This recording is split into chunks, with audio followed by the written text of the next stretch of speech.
역사 2부 시작합니다. 매주 월요일 정치 연안을 품격 있게 토론하는 품격 토론 함께해 주시는 두 분 소개합니다. 김성태 전 국민의힘 원내대표, 홍익표 전 민주당 원내대표 자리했습니다. 안녕하세요. 예, 안녕하세요. 국민의힘 경선부터 살펴보겠습니다. A조, B조 4명씩 나눠서 토론을 했는데 예상대로 찬탄, 반탄의 대치 전선이 형성이 되고 있습니다. 탄핵 공방은 좀 어떻게 보고 계십니까? 김성태 대표님. 뭐 예상했습니다만은 역시 이제 뭐 아무래도 A조, B조 이렇게 나눠져 있다 보니까 탄핵 찬성한 사람들이 공교롭게 한 명씩 날아가지고 A, B조에 포진하고 있죠. 이분들이 다 이제 또 나머지 후보 세 사람으로부터 거의 이제 또 공격을 당하는 그런 행국.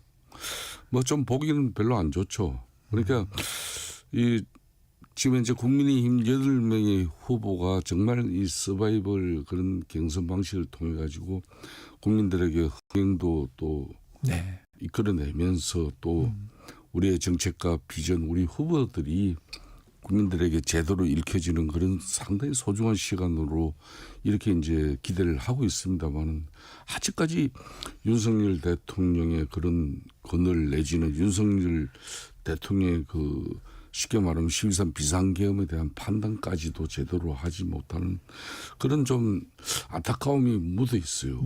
그러다 보니까 어정쩡한 지금 이제 경선 방식이 되는 겁니다. 그러다 보니까 뭐 쓸데없는 내용 가지고 뭐 신상 가지고 이렇게 또 이전 투구를 벌려버리고 난상 토론이 되고 뭐 오늘부터라도 좀 이런 부분은 좀 개선을 하고 13 비상계엄에 대한 그 부분은 이미 헌재 심판 대통령 파면으로 결정난 바다 이미 잘못은 잘못으로 우리가 올고지 수용하고 집권당으로서 책임지는 그런 자성과 반성 속에서 앞으로 이재명 대표가 이렇게 과도한 국회 입법 권력뿐만 아니라 행정부의 수반으로서 대통령 권력까지도 이렇게 손에 쥐면 대한민국이 얼마나 위험해지냐. 이런 부분에 대해서 호소를 해야 된다. 그러기 위해서는 국민의힘이 먼저 자정 노력이 제일 중요한 거죠. 그런데 이번 경선에서도 그 목소리가 더 크게 들려야 되는 건데 그렇지 못한 부분이 아쉬워요. 네. 홍익표 대표님. 그러니까 이제 국민의힘 경선에서 사실은 그 최소화, 그러니까 거론이 안 될 수 없겠지만 최소화돼야 될 게 두 가지입니다. 하나는 이재명, 두 번째는 탄핵이에요. 이 두 가지가 그 비상계엄과 탄핵, 이 두 가지는 사실상 언급을 안 하는 게 좋은데 제가 여러 차례 아마 말씀드렸던 것 같은데 이재명 다들 보면 이제 그 일부 언론 보도된 거면 한 줄 요약하면 다 내가 이재명을 이길 수 있는 사람이다. 이런 게 다 요약이에요. 자기의 출마의 변이 이유가. 그러니까 결국은 그러면 그럴수록 저는 더 이재명 대표 대소론이 더 확산된다 이렇게 보입니다. 그러니까 내가 왜 나왔고 내가 대한민국을 어떻게 책임질 거고 지금 무너진 보수 정당의 기반을 어떻게 다질 수 있는 사람이다. 이건 사라지고 그냥 이재명을 이길 수 있다. 그 사실은 이런 것 같아요.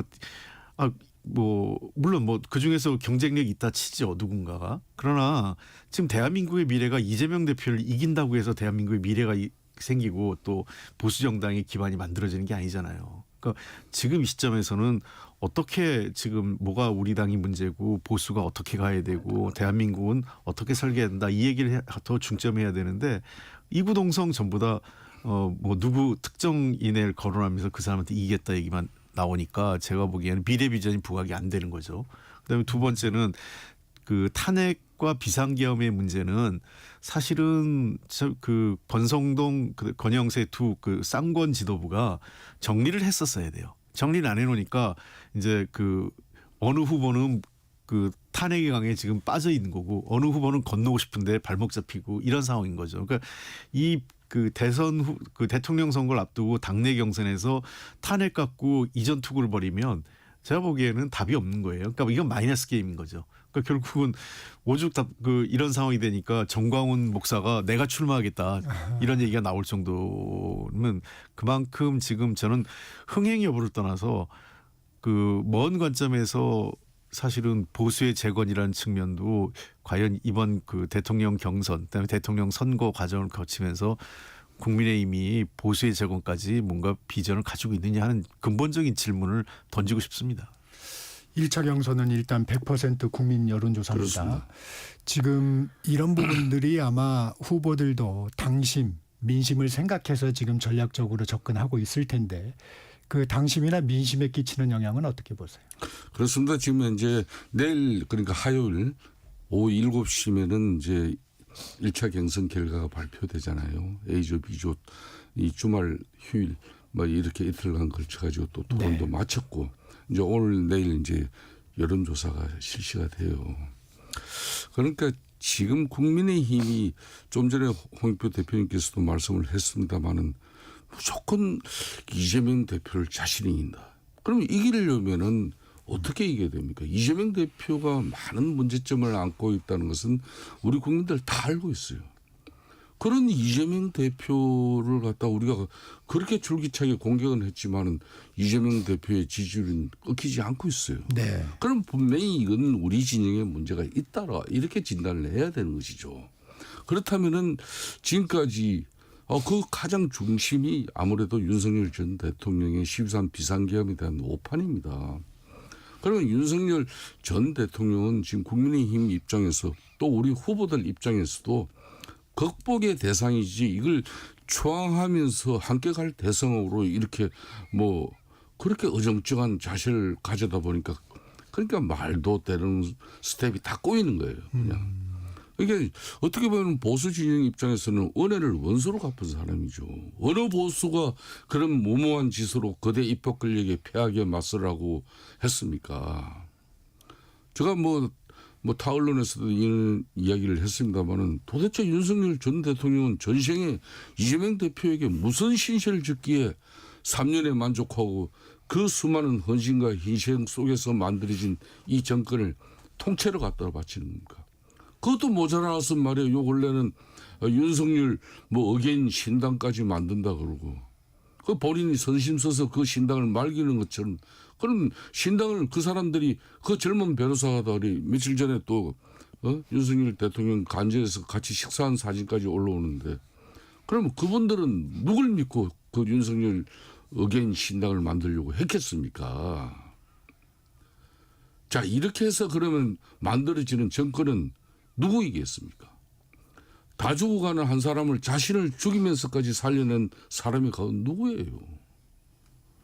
그게 상식이고 공정이며 자유민주주의 수호의 길이었는지 반문하지 않을 수 없다. 이런 정도의 계획을 가지고 경합을 하면서 그러면은 윤석열 대통령이 저런 뭐 오판을 하기까지 우리 집권당은 역할을 제대로 했냐? 그런 측면에서 자정과 자성 반성의 그 기반을 가지고 정말 처절한 몸부림을 해야 돼요. 그래야 우리 국민들이 그래도 보수 그래도 보수의 이념과 같이 집단으로 모인 저 사람들이 정말 집단 지성 자성을 하는구나. 그렇게 하고 이재명 대표에 대한 판단을 하는 건데 좀 저는 오늘 이 방송을 통해서 이런 이야기를 한다는 게 너무 그냥 참 답답하고 난감해요. 저는 이제 이런 것 같아요. 국민의힘이 지금 반성과 성찰도 없지만 반성과 성찰 뭐 하면 더 좋겠지만 그게 아니더라도 대선이라는 큰 이벤트 그다음에 이제 뭐 정당으로서는 사실 정당은 정권을 획득하기 위한 집단이기 때문에 대통령 선거가 가장 중요한 이벤트죠. 그렇다면 이 어떤 프레임으로 선거를 치려고 하는 전략적 마인드도 안 보여요. 그러니까 예를 들면 지금 경선에서 아까 제가 얘기한 이재명과 탄핵 비상계엄 이 프레임으로 들어가면 이건 무조건 민주당이 이기는 프레임이에요. 그러니까 우리나라에서 과거에 이런 얘기가 있어요. 그 대통령 선거는 미래에 대한 그 기대감, 임에 대한 투표. 그다음에 총선은 심판이나 회고적 투표라고 통상 그렇거든요. 근데 지금은 국민들은 어쨌든 탄핵된 정부, 그다음에 그 정부를 기반으로 한 정당이었기 때문에 심판적 투표를 하려고 해요. 그 심판적 투표를 하면 민주당이 무조건 유리한 구도죠. 자, 그렇다면 이 그 프레임을 미래형으로 바꿔야 되는 거예요. 다른 이슈로. 국민의힘 입장에서는. 그러니까 그 국민 입장에서는 그러면 뭔가 증세 감세라도 붙든가. 예를 들면 아니면 민주당이 주장해왔던 그 어떤 복지 프레임을 과거 박근혜 대통령이 박근혜 후보 시절이죠. 박근혜 후보 시절에 경제민주화와 그 보편적 복지를 끌고 와서 그 논쟁에 대해서 우리가 보수가 더 잘할 수 있다 이런 논쟁으로 갔단 말이에요. 그러니까 제가 보기에는 이게 그럼 미래 우리 한국이 닥치고 있는 여러 가지 국민들이 갖고 있는 불안감 그런 것들에 대한 미래 지향에서 우리가 그동안 잘 봐온 거지만 우리 이렇게 잘하겠다 이런 미래 투표로 가야 뭔가 반전의 계기나 신랄 같은 희망이라도 보이는데 도리어 그 국민의힘 경선을 보면 우리 당 민주당이 제일 원하는 그냥 회고적 그 투표, 그러니까 심판적 투표를 하는 프레임이 푹 들어가 있습니다. 그러니까 제가 보기에는 그 반성과 성찰은 두채치고라도 전략적 마인드나 프레임 전환이란 그런 어떤 그 전략이 하나도 안 보이는 거죠. 지금 홍익표 대표님이 말씀해 주셨지만 안철수 후보가 이런 얘기를 했어요. 더불어민주당 전략이 이재명 대 윤석열로 끌고 가려고 하는데 우리가 반성과 사과가 없으면 대선 필패 가능성이 높다. 동의하십니까? 그 안철수 의원께서 그 내용은 정확하게 지적한 걸 맞아요. 네? 그러면 지금 6월 3일 조기 대선 이 자체가 분명히 윤석열 대통령의 오판에 의해서 만들어진 선거 아니겠습니까? 그러면 집권당으로서 국민들에게 무한 책임을 지는 국민의힘 입장에서는 우리가 잘못했고 우리가 앞으로 이런 빼저린 노력과 반성을 통해서 이렇게 변화시켜 나가겠다. 이렇게 나가야 되는 거거든요. 그래야 윤석열 대 이재명 이 프레임이 깨지는 겁니다. 그런데 지금 현재 윤석열 전 대통령 국민의 입장에서는 그러니까 비대위에서도 단호하게 손절하지 못하고 저는 후보들 이 경합을 통해 가지고도 이 부분에 대해서는 정확한 정리가 이루어질 거라고 보고 있지만은 여전히 어정쩡해요. 그런 측면에서 국민의힘이나 또 우리 후보들 입장에서는 두고두고 이 부분은 후회할 겁니다. 헌법과 법률이 정한 대통령의 지위와 그런 책무로 국민을 지키고 자유민주주의와 법치를 지키라고 했지 언제 비상대권으로 군을 동원해가지고 보수를 지키고 국민을 지키라고 요구한 적이 있습니까? 이런 부분은 잘못된 거는 잘못된 걸로 그렇게 자신들이 그런 가운데 저는 그렇다고 해서 저도 이재명 대표를 정치적으로 많이 비판을 한 사람이지만 요 근래 보십시오. 얼마나 실용적이에요. 대통령이 당선되면은 윤석열 대통령이 그렇게 급조한 대통령실 집무이선 용산 그 집무실에 한시도 자기는 집무를 보지 않겠다. 제3의 장소를 택하겠다. 보통 같으면 그렇게 할 건데 이 고도의 정치행위가 작동해요. 대통령실 갑자기 이렇게 마련해가 이전하면 이것도 또 위험하니까. 현실적으로 어렵다. 그리고 윤석열 대통령이 급조해서 만든 집무실이지만 거기 가서 일정 부분 집무를 보고 나는 청와대로 들어가겠다. 청와대를 그동안 또 한 3년 비워놨으니까 보안 부분이라든지 또 업무의 또 효율성 또 그러다 또 국민들에게 이걸 또 공개했으니까 그런 측면에서 안보 보안적인 측면에서 그런 걸 다 점검하고 들어가겠다. 정확한 답을 내잖아요. 사실상 세종시 바로 이전 내려가겠다는 그 김경수나 김동연 지사보다 더 현명한 답을 내는 거예요. 맞습니다. 네? 그러니까 제가 국민의힘은 그래도 50년께 대한민국 그래도 근대사에서 집권 경험 가지고 유능했어요.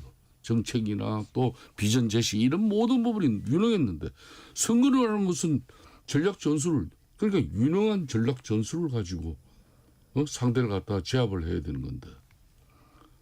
저는 무조건 홍 대표님 말씀처럼 자신이면은 이재명인데 이재명이 뭐 답답해요. 홍 대표님이 하실 말씀이 없게 지금 말씀을 지금 하고 계셔가지고. 그래서 뭐 제가 한 가지만 더 덧붙이면 이런 얘기를 하고 싶어요. 그러니까 제일 좋은 거는 윤석열 대통령을 그 당에서 제명시키고 그 가면 좋겠지만 보니까 그게 안 될 것 같아요. 그리고 또 그럴 용기도 없어 보이고요. 그게 왜 안 될까요? 지금 그 소위 쌍권 지도부, 권영세, 권성동 두 지도부의 그 태생적 한계죠. 왜냐하면 본인들이 다 비상계엄과 탄핵을 찬성한 한동훈 전 대표를 쫓아내고 올라선 비상대책위원회 아니겠습니까? 원내대표였고요. 그러다 보니까 어쩔 수 없는 거죠. 그러니까 윤석열 대통령하고 상당 부분 타협적 관계를 유지할 수밖에 없는. 그리고 또 하나 이제 일시적으로 제가 보기엔 그건 약간 착시 현상인데, 그러니까 민주당에 대한 어떤 그 반대 또는 뭐 이재명 대표에 대한 견제 심리 뭐 이런 것 때문에 일시적으로 보수층이 과표집되거나 그 한 현상이 네, 있었는데 그거를 너무 그 과대평가하고 있는 것 같아요. 탄핵 전국 초기에. 예, 그렇습니다. 네. 왜냐하면 일부에서 그때 뭐 윤 대통령 지지율이 뭐 40몇 % 나오고 그랬었지 않습니까? 그러나 자세히 보면 그 일관되게 그러니까 그런 그 대부분의 그 어떤 그 우리가 흔히 하는 갤럽이나 또는 그 리얼미터 또는 등등 그 우리가 잘 아는 일반적인 조사 있지 않습니까? 여론조사에서는 일관되게 탄핵에 대한 찬반 그리고 그 저 비상계엄에 대한 잘못에 대한 여론이 높았어요. 그리고 정권 교체 여론도 상당히 높게 나타났고 이런 것들을 감안하면 어떤 게 민심인지 그리고 선거를 그러면 뭐 두 가지예요. 선거를 그래도 우리 원칙을 지키고 지든가 아니면 선거에 뭔가 이기기 위해서 최선을 다하든가 이렇게 해야 되는데 아무런 전략이 안 보인다는 거죠. 자 그러면 제일 좋은 건 윤 대통령을 제명시키고 비상계엄에 대해서 그 탄핵과 비상계엄에 대해서 우리가 반성과 성찰하고 용서해달라 이렇게 가는 게 이제 1번인데 그게 안 된다면 최소한 그동안 윤석열 정부에서 호가호위했던 사람도 있잖아요. 소위 네. 친윤 핵심이라고. 네. 그러면 한 그 사람들 10명 정도는요. 본인들 잘못이 제일 큰 사람들이기 때문에 백의종군하고 자신들이 그 다음 그 총선 불출마 선언 정도 해야 됩니다. 제가 그분들 일일이 성명을 거명하지 않겠지만 그 10명 정도 최소한 10명 정도가 우리가 대통령 잘못 모셨고 그다음에 우리가 그 보수 정권을 잘못했다. 우리 잘못이 크다. 그래서 우리 그럼에도 불구하고 한번 용서해 달라. 우리는 정권 교체를 위해서 백의종군하고 다음 총선에도 내 불출마하겠다. 책임지겠다. 이런 거 정도는 나와야죠. 어떻게 저 대통령 탄핵된 정당에서 불출마나 그 백의종군하겠다는 사람이 하나도 없습니까? 윤 전 대통령은 왜 당적 정리를 스스로 안 할까요? 그러니까 윤석열 대통령께서 지금 이제 국민의힘은 조기 대선에서 그나마 의미 있는 이재명 뭐 사실상 실질적인 민주당 후보와 네. 싸워서 의미 있는 그런 경합을 벌리려고 그러면 윤석열 대통령에 대한 상황 인식이 달라져야 됩니다. 윤석열 전 대통령 본인이 생각을 바꿔줘야 돼요. 그런데 아직까지 여전히 바뀔 낌새는 전혀 보이지 않아요. 그런 분위기는 없죠. 그렇죠. 그러면 누가 바꿔줘야 됩니까? 국민의힘이 바꿔줘야죠. 국민의힘에서도 조금 전에 홍익표 대표께서 말씀했지만은 그래도 윤석열 대통령이 신뢰하는 측근들 흔히 말하는 호가호위실이라는 사람들이 있어요. 이 사람들이 정말 밤잠을 자지 않고서라도 그냥 새벽녘부터 그냥 석고대죄해서라도 윤석열 대통령이 지금 인식 바꾸지 않으면 보수 앞으로 정말 힘들어집니다. 이렇게 해서 변화시켜야죠. 그게 당인데 전혀 지금 윤석열 대통령께서 왜 의견 신당 이야기가 나왔겠습니까? 이게 뭐 항상 과거에 한 3년 가까운 이 당정 관계 가면서 자기 뜻대로 이루어지지 않으면은 탈당할 거야. 신당 만들 거야. 이런 이야기 국민의힘 의원들은 아는 사람 다 아는 이야기예요. 네?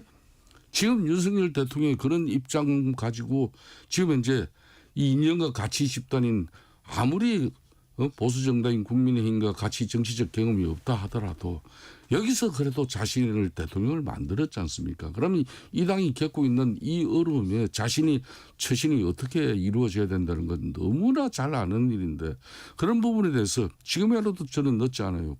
국민들에게 진정 어린 사과하고 본인이 언인 자중하는 어떤 그런 모습을 통해서 우리 당이 자정하고 성찰하면서 이재명 대표만은 막아달라는 그런 처절한 진정성이 묻어나는 뭔가 변화를 갖다 우리가 혁신하고 그 8년 만에 두 번의 대통령 탄핵을 당한 정당이에요. 얼마나 처절하게 변화돼야 그나마 국민은 눈길이라 주겠습니까? 굉장히 힘주어서 계속 강조를 하고 계십니다. 김성태 대표님 말씀을 하셨으니까 윤어게인 신당을 추진했던 예. 변호사들이 윤 전 대통령과 식사를 하는 사진이 화제입니다. 이 부분은 좀 어떻게 보셨습니까? 진짜 제가 이런 말씀드리고 싶지 않은데 저 웬만해서 정말 철없는 짓입니다 이게. 제가 아마 국민의힘 당원이나 뭐 의원인 신분이었다면 정말 열받을 것 같아요. 그러니까 국민들이 지금 시선이 어떻고 당이 처한 상황이 어떤데 그렇게 뭐 100번 양보해서 밥을 먹을 수 있어요. 그럼 몰래 먹든가. 그거를 인증샷을 올리는 게 어디 저 철없는 짓이에요. 정말 생각해 보십시오. 우리도 밥 먹고 이제 하는데 상황이 안 좋을 때는 인증샷 같은 거 안 올립니다. 예를 들면 국민들이 탄핵 정국에서 막 밤새 싸우고 주말마다 저 추위에도 나오고 이럴 때 어디 해외여행 같은 데 가가지고 사진 올리고 그러면 민주당의 어떤 주요 인사들이 그럼 누가 좋아하겠어요? 지탄받죠. 그러니까 지금 국민의 입장 지지자들 입장에서 뭐겠습니까? 어쨌든 정권이 저 탄핵되고 지금 당 지지율은 떨어지고 정권도 민주당으로 뺏기기 직전이고 이런 여러 가지 상황인데 자기들끼리 뭐가 좋다고 밥 먹고 그거를 사진 올리고 그런 게 얼마나 좋겠어요. 윤어게인 자체보다도 그러니까 이 어떤 사안을 보는 진지함이나 이 국민의 어떤 시선에 대한 두려움 그다음 그런 게 하나도 없는 거예요. 저렇게 대중정치인으로 감이 없는 사람들이 무슨 정당을 만들고 정치를 하겠다는 건지 이해를 못 하겠습니다. 이 얘기도 넘어가 보겠습니다. 정광훈 사랑제일교회 목사 대선 출마 선언을 했습니다. 그렇습니다. 출마의 선언의 이제 목적, 배경이 더는 아인실시하죠. 윤석열 대통령을 5년 후에 다시 정치적으로 재기하기 위해서 자신들이 모신다는 거 아닙니까? 그리고 헌재를 갖다 해체시켜 버리겠다. 이런 정도의 거의 파시즘적인 어떤 그런 고를 내걸고 지금 본인이 대선 출마 의지를 이제 공식화한 부분. 이것도 이런 분들이 그냥 대한민국에 그래도 제가 아까 이야기했지만 50년 넘게 집권 경험 있는 이 유능한 정책 정당이었던 이 보수를 얼마나 우습게 봤으면. 그러니까 자신들의 거구적인 어떤 강성 지지층 일부만 가지고 오더라도 그냥 보수 집단 이 국민의힘 의원들 정도는 우습게 허물어 버릴 수 있다는 그런 자신감 아니겠습니까? 그렇기 때문에 결국은 이 사람들이 윤석열 대통령 탄핵 정국에서는 탄핵당하는 게 너무 안타까워서 자신들의 목소리를 또 자신들의 조직력을 가지고 그걸 헌재가 그리고 법원이 섣부른 판단하지 못하게끔 그 견제와 또 균형을 잡아주는 어떤 그런 측면에서의 어떤 자신들의 그런 처절한 의지를 보여줬다면은 그건 감사하고 고마운 일이지만은 그 다음에 이제 평정심을 찾아야 될 이 시기에 그 본질은 이제 결론은 자신들이 극우 보수 자신들이 그냥 보수의 제일 우두머리가 돼야 된다는 그런 생각을 하고 있으면 보수는 앞으로 미래의 가치나 희망이 이제 있을 수가 없는 거죠. 저는 그런 측면에서 지금이라도 국민의힘 진영에서 이번 또 경선 과정에서 강성 지지층의 그러니까 득표 그 도움 때문에 지금 이러지도 못하고 저러지도. 그런데 보십시오. 우리 국민의힘 후보로 결정되어지고 나면은 일정 부분 윤석열 대통령하고 지우지 말라 그래도 선긋게 하고 다 지워낼 겁니다. 본선에 가면? 그렇죠. 그런데 이제 지금은 이제 경선 과정이니까 그 강성 지지층의 표를 의식한 그런 어정쩡한 정치인들은 이러면 안 되는 거죠. 그게 이제 그것보다도 이제 결국은 강성 지지층을 통해 가지고 본인이 우리 당 의미 있는 후보가 되는 것도 중요하지만은 이 경합 경선을 통해서 중도층, 무당층의 그 합리적 국민들에게 소구력이 있는 그런 경합의 모습을 보여주는 게 그게 우선이란 말입니다. 네. 저는 이제 김성 대표님 말씀이 맞습니다. 아마 그렇게 갈 거예요. 그렇지 않으면 정상적이지 않은 후보죠. 그러니까 가능하면 이제 정도의 차이는 있겠죠. 한동훈 안철수 후보와 김문수 나경원 후보하고의 그 정도의 차이는 있겠지만 그래도 차별화할 것 같아요. 근데 이게 이제 불행하게도 이 국민의힘이 불행한 건데 이게 정상적인 선거가 아니라 굉장히 단기간에 치러진 선거잖아요. 그렇죠. 이게 변신하고 태도 전환을 하기에는 시간이 너무 부족한 거예요. 그러니까 국민들도 납득할 만한 이유와 과정이 필요한데 이게 경선 끝나고 나면 바로 본선이에요. 그러니까 그러다 보니까 아마 제가 보기에는 정상적인 선거 같이 예를 들면 후보 선출되고 나서 본선까지 한 달 보통 그런 경우는 한 달 이상의 시간적 여유가 있어요. 과거 같은 경우에 그러면 본선 시작하기 전에 그때 바꿀 수 있는 거거든요. 이런저런 다른 행보를 통해서 지금 국민의힘은 그럴 시간이 없다라는 거예요. 충분한 시간이. 그러니까 그러려면 이번 경선 과정에서 태도 전환이나 이런 것들이 보여져야 되는 거죠. 그러니까 그런 측면에서 저는 후보들에게 부담을 당이 후보들에게 부담을 덜어줘야 되는데 후보들한테 다 떠넘긴 거란 거예요. 아까 그래서 제가 지도부가 좀 너무 무능하다. 이런 식으로 지도부가 가는 거는 제가 보기에는 후보들도 문제지만 지도부가 더 큰 문제인 거죠. 그러니까 최소한 이 당내 어떤 이벤트가 있어야 되는 거예요. 반성과 성찰에. 그래서 윤 대통령 제명이 그거 끌어내기 어려운 합의라면 아까 얘기했잖아요. 책임 있는 사람들이 백의종군이라도 선언을 해야 되는 건데 그런 이벤트조차 없이 대선을 치른다는 것은 굉장히 우리 국민들 그다음에 시민들의 정치의식을 제가 보기엔 너무 안이하게 국민의힘 지도부나 국민의힘 당이 지금 그렇게 보고 있는 건 아니냐 생각입니다. 정광훈 목사 출마가 현실화되면 대선의 변수가 될까요? 아무래도 민주당한테는 유리하죠. 유리하게 하겠는데 저는 그 자체가 대한민국 정치의 비극이라고 생각해요. 정광훈 같은 사람이 나올 수 있다는 건 거꾸로 얘기하면 나중에 진보에서도 그런 사람이 나올 수 있는 여지가 생기는 거예요. 그러니까 정치를 멀리 보면 극단적인 세력, 왼쪽이든 오른쪽이든 극단적인 세력이 제도권 정치에 나오거나 이런 선거 과정에 개입하려고 한 여지를 그래도 이 중도 통합적인 세력들 이런 사람들이 막으려고 노력해야 돼요. 이거를 방치하고 그냥 놔둔다면은 나중에는 어떤 일이 벌어질지 모르는 거죠. 프랑스 같은 경우는 하나 예를 들면 마리 르팽 씨가 지금 당선될 뻔했었거든요. 지난번 대통령에. 르펜. 예, 마리 르팽이. 그러니까 마리 르팽이 1차 선거에서 1등했거든요. 근데 결선 투표로 프랑스는 결선 투표가 있으니까 결선 투표 가니까 사회당이 마크롱 대통령을 다 지지한 거예요. 사회당까지 나서서 모든 정당들이. 그러니까 간신히 마리 르팽을 넘어서서 이제 마크롱이 됐는데 그 이유가 딱 그겁니다. 다른 게 아니라 이거는 극단적인 세력이 제도권이 들어와서 안 된다. 그리고 대통령이나 다수 의석을 차지해서 안 된다라는 어떤 이 사회적 합의가 있는 거죠.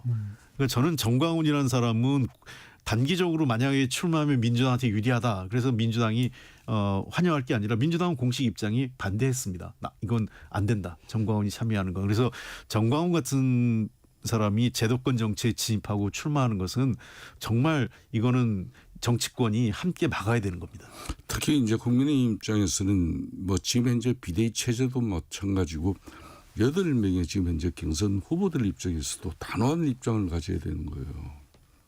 정말 이 정광훈 목사 같은 분들이 이 보수 정당, 보수의 본산인 국민의힘을 얼마나 우습게 봤으면은 너들 한마디로 8명 너들 8명 중에 대통령 후보 된다면 너들 찍어주니 이재명 대표 찍어주겠다. 그런 사람이 윤석열 대통령 탄핵 반대의 중심에 서 있고 그 사람들이 만든 집회 시위에 전부 자신들이 그냥 무대에 등단해서 자신의 정치적 입지. 네, 잠깐 쉬어가겠습니다. 네, 전격시사 2부 여기서 마치고요. 전하는 말씀 듣고 잠시 후 3부에서 품격 토론 이어갑니다.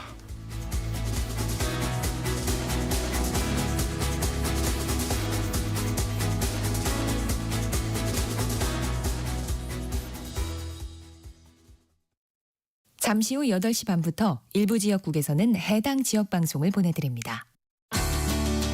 워렌 버핏은 가치 투자, 필립 피셔는 성장주 투자, 피터 린치는 장기 투자. 방법은 달라도 목표는 하나. 성기영의 경제쇼가 성공의 길로 안내합니다. 깊이 있게, 명쾌하게, 지금 이 시대 경제에 관한 모든 것을 알려드립니다. 평일 오후 4시 5분 성기영의 경제쇼와 함께하십시오.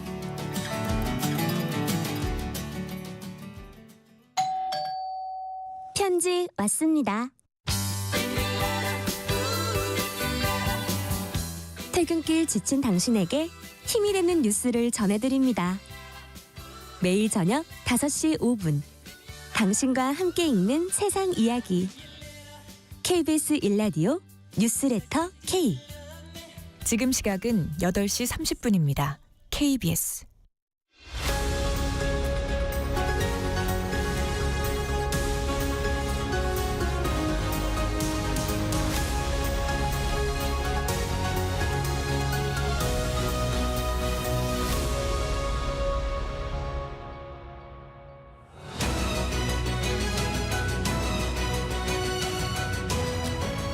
본격시사 3부 시작합니다. 품격 토론 이어갑니다. 김성태 전 국민의힘 원내대표, 홍익표 전 민주당 원내대표 함께하고 계십니다.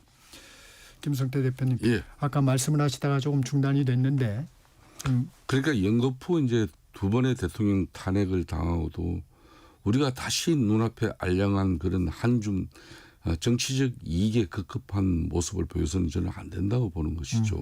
네. 그러니까 윤석열 대통령 탄핵에 책임 있는 그런 사람들은 스스로 뒤로 한 발 물러나는 그런 정치적 결심도 보여야 돼요. 당이 자정놀이라는 건 그런 거 아닙니까? 여기서 몇 사람 정도는 배지를 갖다 국회의원 배지를 던지고라도 안 그러면 또 뭐 불출마를 통해서라도 같이 집단적으로 이 집권당이 책임지고 자성하고 반성하는 그런 목소리 이게 중요해요. 그러니까 탄핵 정국에서는 자유우파적 그런 강성 지지층의 목소리가 당을 장악했다 그러면 지금쯤이면은 중도 확장적 그런 목소리가 합리적 목소리가 우리 당을 장악해 가지고 이 후보들도 자연스럽게 우리 국민 전체를 쳐다보고 특히 중도 무당층의 소구력을 가지려면은 어떤 자신의 정치적 스탠스를 가져야 되고 어떤 스피커를 털어대야 되면서 어떤 이미지를 만들어야 되는지 이거는 초등학교 1학년 3반 애들 반장 선거에서도 이 쉽게 판단할 수 있는 거예요. 그런데 네. 아직 이걸 판단하지 못하고 허적거리고 있으니 이거 참 기가 찰 일 아닙니까? 오늘은 두 분이 공감하시는 부분이 많은 것 같습니다. 예. 그러니까 뭐 다른 게 아니라 지금 뭐 그냥 이렇게만 제가 짧게 얘기할게요. 이 얘기는. 지금 여론 1위로 누구보다 앞서 나가고 있는 이재명 후보조차도 중도 확장 전략을 계속 해왔지 않습니까? 한두 달 전부터. 근데 도리어 한참 뒤처지고 있는 후보들이 중도 확장 전략 대신 그냥 뭐랄까 계속 자기 극단적인 세력한테만 보이고 있다는 것은 이러면 선거는 해보나 마나한 거예요. 그러니까 저는 이재명 대통령 민주당이 제가 후보 경선 중이니까 특정 후보는 얘기할 수 없고 민주당 정부가 만약에 민주당이 정권을 잡아서 잘하려면 상대하는 야당이 되는 보수 정당이 좋은 정당이어야 돼요. 그 좋은 정당이 선의의 경쟁을 해야 대한민국 정치가 발전하지. 한 정당이 너무 허물어지면 저는 정치가 도리어 후퇴할 수도 있다고 생각합니다. 네, 이 주제를 좀 바꿔보겠습니다. 한덕수 대통령 권한대행 외신과 진행한 인터뷰에서 대선 출마에 대해 아직 결정을 내리지 않았다. 노코멘트다라고 답했습니다. 이거 어떻게 봐야 됩니까?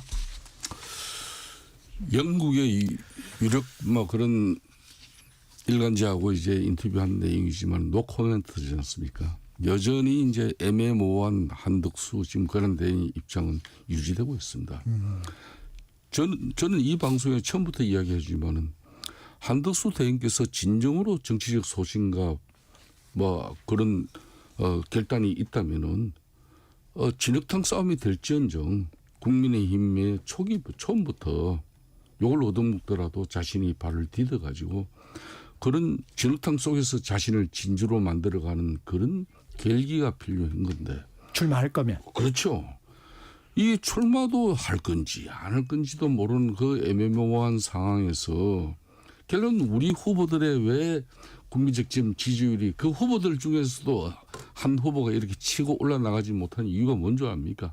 다 고만고만해 보여요. 네. 또 밖에 이 경선이 시작하기도 전에 그냥 밖에 이미 한덕수라는 사람이 있어가지고 여기서 뽑히는 이런 후보하고 막판에 파이널 후보 단일화 경선을 통해 가지고 그 한덕수에 지금 눈이 멀어 있는 사람들이 꽤 있어요. 예? 그러다 보니까 당내 흥행도 오르고 당내 후보들이 지금 이제 국민들에게 우리 당원들에게도 압도적인 어느 한 사람 선택이 이루어지지 않는 이유가 바로 여기에 있는 겁니다. 네. 홍익표 대표. 예. 저는 한덕수 권한대행이 이런 식으로 하면 안 됩니다. 매우 부적절한 겁니다. 나올 수도 있어요. 그러니까 저 모든 사람에게 정치적 선택의 자유가 있기 때문에 할 수도 있는데 그러려면 지금쯤은 본인이 왜 내가 대통령이 나오려고 하는지 그 명분과 이유를 분명히 밝혀야 되고 그리고 뭘 하려고 하는지 그 어떤 목적 그다음에 그 구체적인 그 어떤 그 공약, 약속, 국민과 약속 이런 것들을 명확히 하면서 해야 되는 거죠. 대통령이 떠밀려서 누가 하라고 하니까 지지율이 높으니까 한다. 이거는 안 됩니다. 국회의원까지는 그렇게 할지 몰라도 최소한 광역자치단체장 이상, 그다음에 대통령 이런 정도는 정말 자기가 공들이고 준비한 사람들한테 기회가 돼야 되지. 준비 없이 내가 지지율이 높네 그렇게 나오려고 하면 그런 사람한테 기회 주면 제2의 윤석열 같은 경우가 또 나오게 되는 겁니다. 준비 없이 나오면요. 지지율만 갖고. 근데 이제 저희가 주목하는 부분은 지금 한덕수 대행이 관세 협상을 이끌고 있습니다.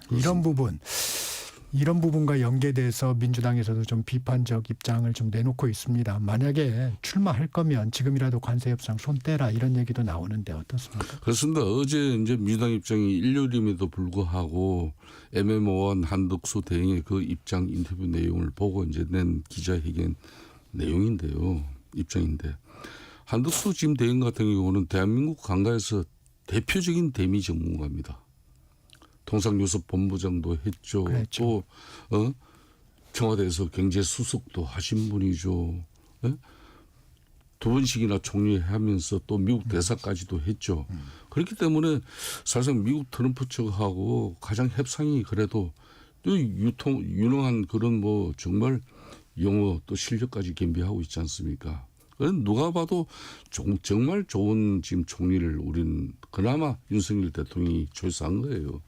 이분이 그러면은 지금 현재 통상 그리고 관세 협상도 중요하지만은 대한민국 나라의 미래를 위해서는 정말 이재명 대표 같은 사람이 저렇게 많은 또 범죄 사실 가지고 재판을 받고 있는 사람이 대통령까지 되면 대한민국 어떻게 되냐 그런 판단과 결심 서면은 이렇게 뭐 정말 시간 오래 끌 필요 없어요.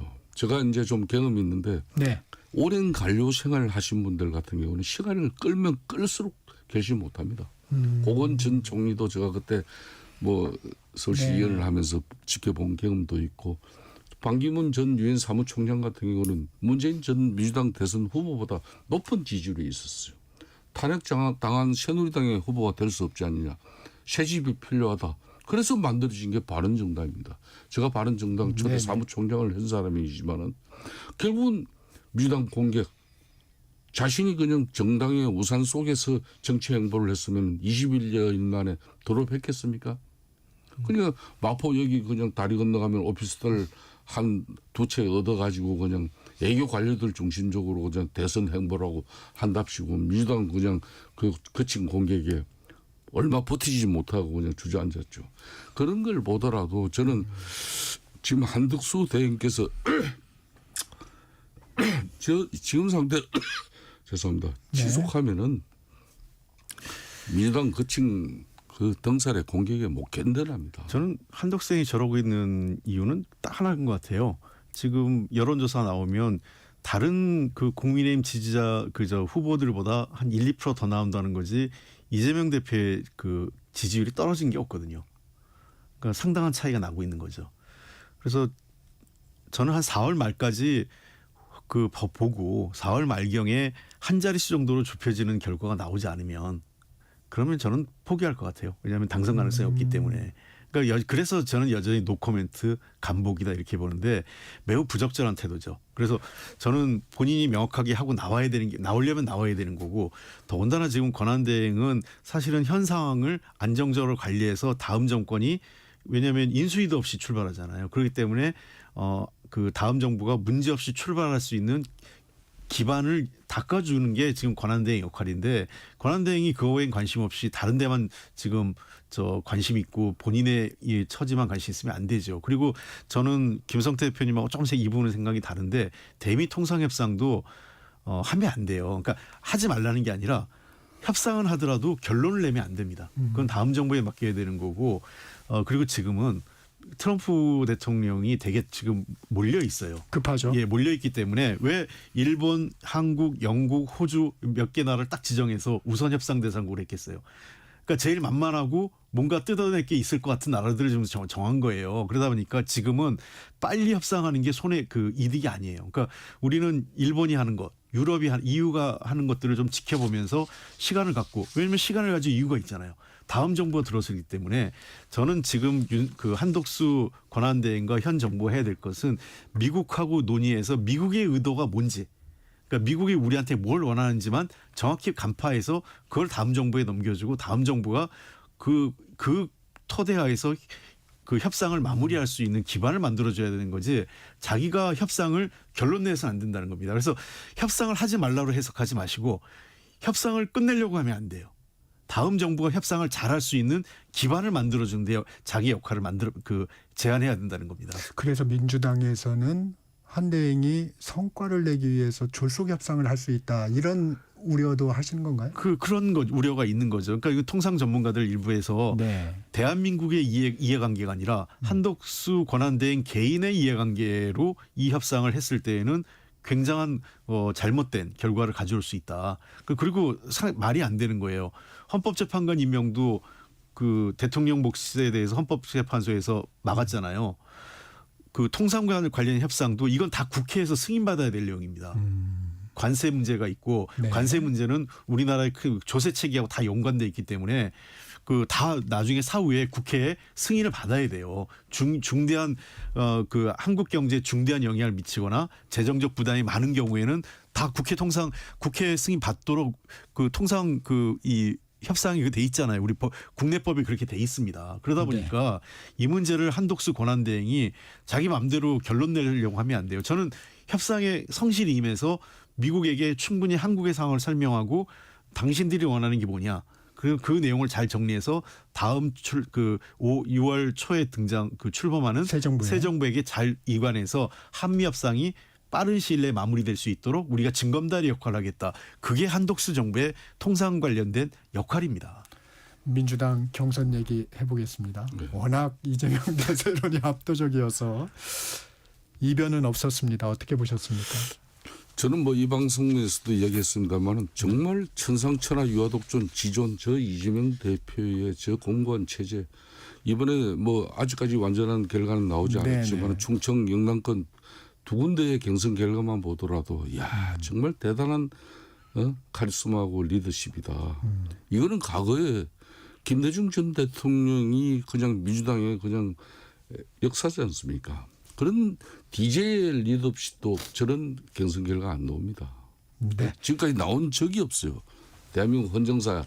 그런데 이걸 갖다 88% 뭐 91% 막 이렇게 나오는 것은 이게 바로 이제 독재의 전조 단계의 기미가 보이는 것이죠. 그렇다고 해서 뭐 이재명 대표가 대통령 말 된다 그래도 독재라는 것은 국민들과 뭐 기업들 앞에 독재를 하는 거예요. 정치적으로 이제 쉽게 말하면 독재자가 될 가능성이 크다. 그러면 지금 이제 이 과도한 입법 권력이 결론 행정부를 무능하게 만든 그런 가장 윤석열 대통령이 오판하게 된 그런 동기가 거기에 있듯이 국민들이 우려하는 부분도 이런 것이죠. 최소한 민주당 어제 울산 경선 결과 같은 경우도 그래도 영남권 주자가 김경수 전 경남지사인데 최소한 난 10% 이상 정도는 나올 거라고 봤어요. 나올 거다. 그런데 뭐 정말 엄두도 못 냈죠. 충청도 마찬가지예요. 김동연 지사가 또 충청권 출신이기 때문에 은근히 기대한 것이에요. 그러면 앞으로 이제 뭐 호남하고 또 이제 수도권 이렇게 남았습니다만은 저는 큰 이변 없습니다. 큰 이변 없이 그냥 지금 당 체제와 그리고 당원들 뭐 또 권리당원들 할 거 없이 그냥 이재명에 대한 저 결집은 정말 신적인 존재로 이미 그 의원들이나 또 정치 책임자들이 그렇게 만든 저 아성을 어느 누구도 허물지 못한다 이렇게 보고 있습니다. 국민의힘에서는 이런 비판이 있습니다. 권영세 국민의힘 비대위원장 이런 압도적 득표율은 독재 국가의 선거를 떠올리게 한다. 지금 비슷한 맥락의 말씀을 하셨어요. 어떻게 보셨습니까? 만약에 뭐 옛날 그 대의원 선거 전국 과거에 이제 김대중 대통령 시절은 주로 대의원 선거였지 않습니까? 대의원 선거 때는 줄 세우기 투표가 가능했어요. 네. 그랬다면 뭐 그 말이 뭐 일정 정도 뭐 정당할 수도 있죠. 그러나 지금은 수십만이 되는 지금 뭐 우리 권리당원만 해도 100만, 115만 그 투표 대상자가 그런 사람들을 그 누가 줄 세우게 하고 예를 들면 누구 찍으라고 압력을 가고 그러겠습니까? 이건 그냥 대중의 집단 지성이 발휘된 건데 좀 놀라운 결과죠. 사실은 저도 이렇게 많이 나올 줄은 몰랐어요. 한 80%는 넘겠다 이런 생각은 들었는데 네. 90%에 육박할 거라는 거는 저도 예상보다 높았습니다. 그러니까 그러나 저 국민의힘에서 비판이 전 옳지 않은 것은 첫 번째는 아까 얘기했잖아요. 그러니까 이게 이 어떤 뭐 소위 얘기해서 우리가 뭐 명령이나 지시, 오더라고 그러죠. 이런 게 통하지 않는 선거예요. 지금 민주당의 선거가. 그러니까 그 일반 권리당원과 지지층의 어떤 집단적 열망이 이렇게 만들어졌는데 그러면 결국은 이재명 후보를 이렇게까지 만든 1등 공신은 누구냐? 저는 윤석열과 국민의힘이라고 생각을 해요.